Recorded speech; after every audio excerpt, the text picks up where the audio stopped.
Alright, dudes and dudettes. Let's watch why SOS is so good. By hitting the right button on the video switcher here in Day 9 Daily 670. So we got the chance to talk about in part 1 some of the more normal-esque things that a Protoss would do, and we're seeing it tweaked and tuned to this map. So here we have this nice launching off point. We have ourselves our Colossus coming out with the range. We have 3 emergency gateways in case of any emergencies. Our Phoenicians are doing the harassment. 5 is the usual number. And very fast Twilight Council to begin Phase 2 of our very, very scary attacky stuffs. So what we're going to see here in this segment is, you know, the Zealots get warped in for the emergencies, but the gateways going down, one very unusual thing pops up from SOS, and that is this Stargate building a Void Ray. Now, if we skip building any units early on, we do have a very fast third, as we see. So we do have a little bit of extra money and a little bit fewer units. We could just try to flood and get those extra warp gates up, but I really like this choice from SOS. It is a little more efficient on the buildings. It extends the use of this Stargate. We're definitely going to be in good shape against most attacks, except for maybe some huge Roach Ling type pressures. So this variety helps us deal with things like that. And also, this Void Ray doesn't just have use for the defense now. It can be used to do all sorts of great things, like just patrol around to these bases here. In this phase of the game, where it's honestly pretty hard to get extra bases up, it can be very nice to have a little Void Ray there to do a little back pocket damage, even with big threats coming up like Mutas to be able to take it down. So we see all the gateways popping up. Oh, here's the other 2. It's the same structure that we saw in the last game, with added beneficial Void Rays. Yeah, we even see the Warp Prism coming up. Swanky. But here's what I like out of SOS in this match. This game is about halfway done right now. And, you know, that might be argued that Shine is a much better player than any Barcode that we have seen yet. But it's also because SOS does a really great job of playing the map here. He's planting pylons up at the north. He's already begun to move out. As a Zerg player, it can be really difficult to feel comfortable moving out of your base. The Phoenixes are doing all sorts of harassment. Your Lings, even when you do try to send Lings to spot everything, it's very easy to just miss some and just out of the way locations like this, nowhere nearby any sort of scout path. Lings can be doing more busy things like knocking down rocks here or down here. But SOS has another big issue in that the distance from this base all the way to the Zerg's base is pretty huge. There's many opportunities to get flanked, to get hit from many sides. Even here, this is the closest expansion. But if we come to the minimap, we can see that it's really scary to go anywhere else. Imagine coming up here and then moving down this way to try to attack this 4th base. We leave this giant swath of open air where he can just float Mutalisks in or stuff like that. SOS does some great transitional maneuvers to both do the same push that we saw in the last game, except he's going to do a smaller version of it. And then with the rest of his funds, he's going to begin transitioning up to High Templar. And he's going to get Zealot leg speed. And he's going to do some awesome stuff. I'm going to stop talking about the theoretics of what he can do and just show you, yeah. Still doing Colossus production. Nifty, great. Phoenix is still going around trying to harass things. Nifty, good, great. Queens are down in reasonably high numbers. But here we see what looks like a pretty tiny push. The Phoenixes are doing a really good job sweeping and checking for units and whatnot. Storm coming up, already a step out of any sort of Phoenixing, or excuse me, any sort of Colossusing. But the main purpose of this push is to make this warp-in really good. Yeah! SOS bringing the noise. It's not just a Warp Prism harass. It's a little push up here with a little Warp Prism harass. Now you heard me talk just earlier about how scary it is to move up and down like this when you have this whole swath of open space unmonitored.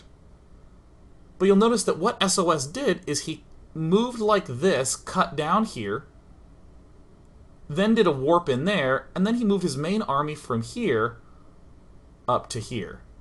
It's a very, very subtle move, but a really important one, because now he has identified himself as completely protected back at his back base. Only really small or already pre-set up counterattacks can happen here. We already saw the very nice Colossus defense that this map provides.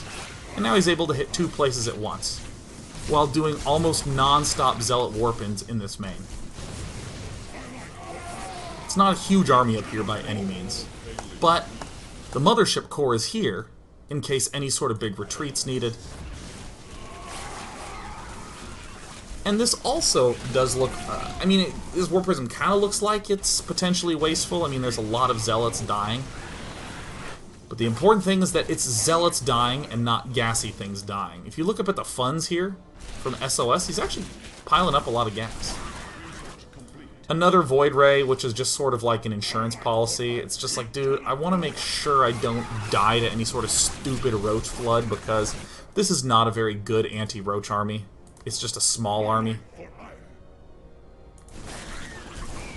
But SOS continues to do these warp-ins a lot. He's more than willing to retreat some of these if need be. Or if he thinks he's actually winning, he can just keep warping it in. So cool, we've transitioned kind of out of a huge Stalker force, a huge Colossus force, and we're expanding. We're doing harassing and attacking in multiple fronts. And SOS even has pylons set up at the north side. Really, really schmexy. And oh yeah, all that gas we stockpiled up? Well cool, let's just build 8 Templar at once. After that nice, relaxing little escapade, it's time for our hero SOS to have, under all this battling... Oops. Oh, how long's that been there? Cool. So we see, with all this battling that's gone on, we see pylons being set up. At this point, SOS should have a really good idea as to what the Zerg's up to. He should basically know at this point if Zerg's going for Roach Hydra Viper, or Ling Infestor to fast Ultralisk, or into Mass Mutalisk, and SOS can answer whatever he sees. Even if he sees something like Mass Mutalisks, he does have Blink Stalkers done, and he is doing these aggressive warp-in things, and he can still just build 2 Stargates, a Fleet Beacon, and begin flooding Phoenixes.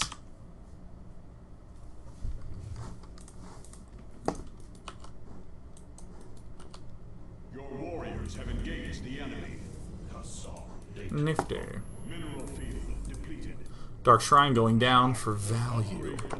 And of course, all these warp-ins that we're seeing everywhere, all the multi-pronged attacks, are generally all Zealots, with the exception of the one big main army. There's not huge excess, you know, DTs being morphed in all over the place. It's just value Zealots getting value. So we're starting to see a huge army move out. And we're starting to also see SOS say, what kind of army am I up against? Oh, it looks like some sort of Ultra Ling army. Well, cool. I'll keep Storm for the Lings. And then I'll just be going Immortal Archon for the rest of everything. He's even making a second Robo. Sweet. And now SOS has 4 bases up. And Zerg's kind of stuck on 4 bases. We can see that the hugeness of this map makes it a little difficult for SOS to just barrel down the front and win with one simple attack. But anytime he sees an attack move out the back, that Warp Prism that's been staying ever so active stays ever so active. And if your Warp Prism dies, man, just build another Warp Prism. this robo facility hasn't been so active that it's super necessary to keep the Warp Prism alive in every game. Obviously, you're going to try to keep it alive as best that you can, but SOS just playing this out so elegantly. The Stalker count I don't think has ever gone over 12. Most of the time, what we're going to see SOS do is keep his robos super active, and his gateways largely very idle. Most of his warp-ins are back here. And then every now and again, SOS will do huge floods of Templar elsewhere. So we can see the earlier a Nexus gets up, the safer that base will be. Because of, in the early game, the Photon Overcharge, but in the late game, the Recoil. Nice. So see this wonderful gas getting built up? Yeah, you know what sounds good? Like 10 Archons at once. Oh, yeah.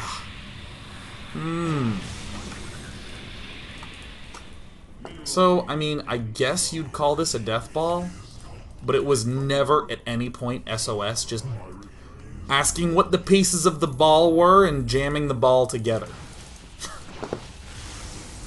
It's a very sexy way to climb his way up there. Ooh, a single DT. What value? If you can feedback a queen, feedback a queen. Queens get a lot worse when they have no energy. Still little teens, tights, and warplings. I think this will be the first big direct attack for the entire game. Maybe you count that earlier one up in the north as well, even though it was splitting pretty hard. But hey, remember our Warp Prism? Yes! So good. The no minerals in the main army with the counterattack, with the only zealots. Yeah.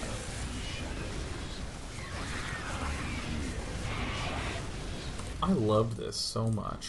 As the Colossus fall, I like this slick little move, just flooding with Stalkers, just the kind of more well-rounded unit to keep the attack going. And Colossus won't really be replenished. Soon enough, this will be an Archon, Immortal, Stalker, Templar force.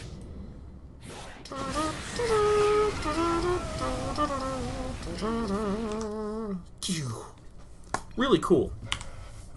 So if I had to sum up what I feel like is so sweet about the replay, it's that he starts doing the same thing that he's done in games prior, and then he attunes it to be even better on this map.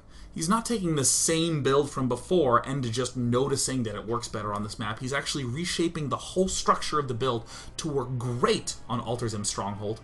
And then he's further saying, well, now that I'm at this nice spot, Colossus, Stalker with Blink Push, what else can I exploit about this map? Well, the huge distant spaces everywhere.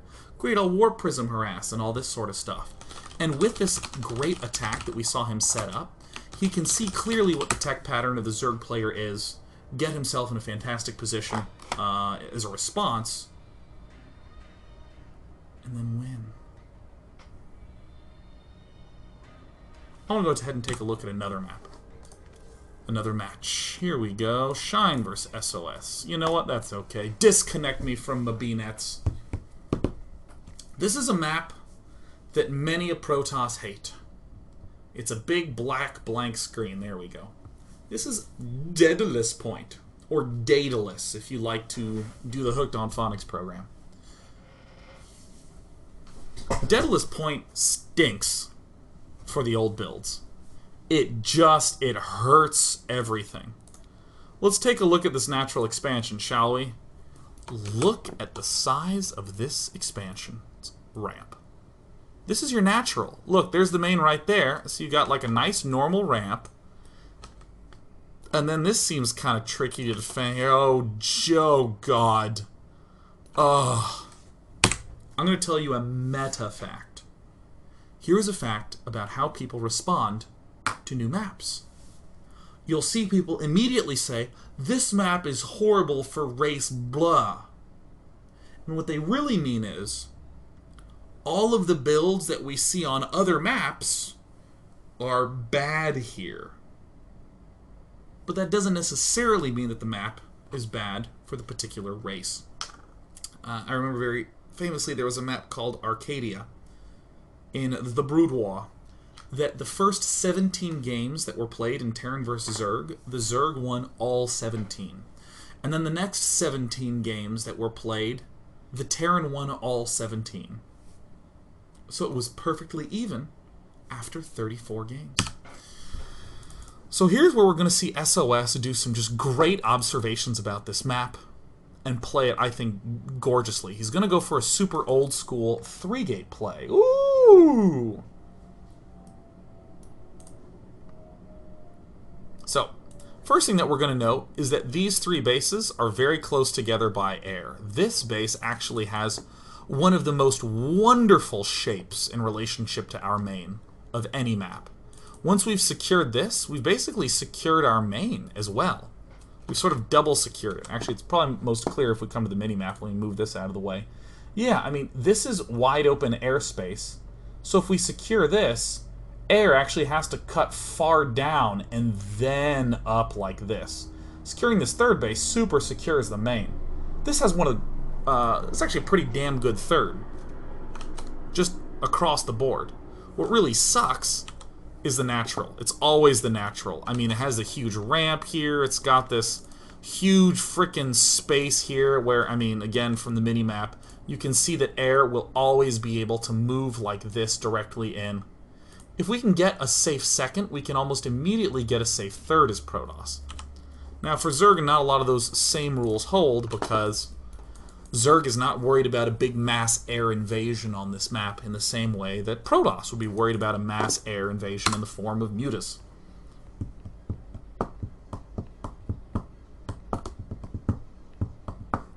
We're also going to take a look at the way that Shine is going to be opening in terms of just from the Zerg side of things. So SOS, I think, does a very smart move. He's saying to himself, wow, I really need to know what you are doing fast to make an answer. This is perhaps the most elegant demonstration of the point we made in the last game.